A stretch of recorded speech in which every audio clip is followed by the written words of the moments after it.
Maybe moving to more like macro view. So, Albion, as you said, has been investing for the past 30 years. You've been doing this for almost a decade now. How would you describe like the different cycles? I mean, when you started, now in the software space, what you essentially like focus on? What's the impact of AI today on softwares? I mean, do you think there is still space on software that are not equipped with AI anymore?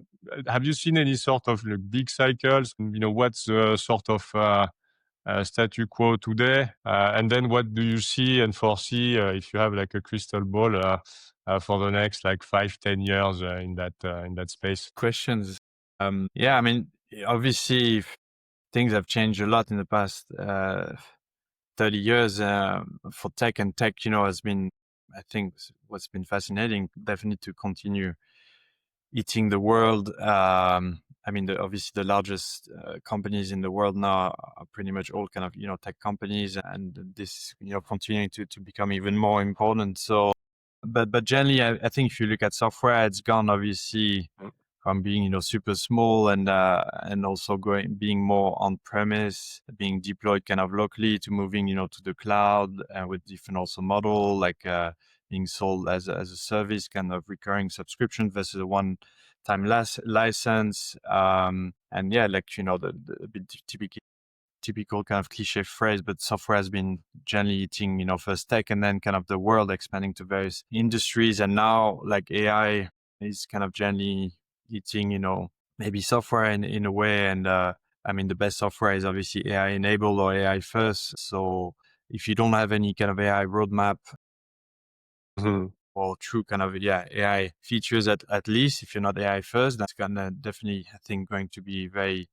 difficult kind of going Mhm. forwards.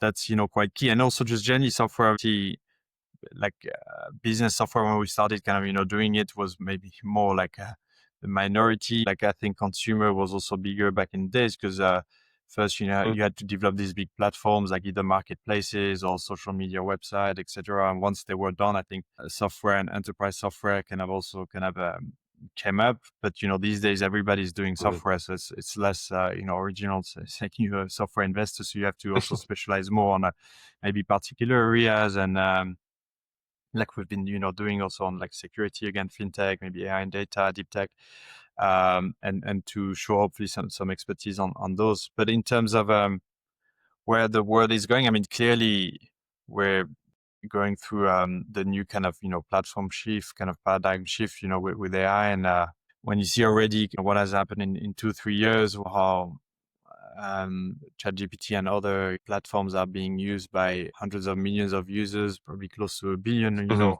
already, and is changing how people, yeah, kind of, if anything, kind of look for answers. Like I think the Google searches are Mhm. already, down by quite a lot, but also, work and etc. And you have, lots of other also tools and companies being developed. I think, yeah, next 5 years, is going to be a lot more changes and in terms of how we work. So, I mean, in some cases, can be a little bit potentially also scary. Like for sure, some jobs, will also disappear. It's going to affect some industries.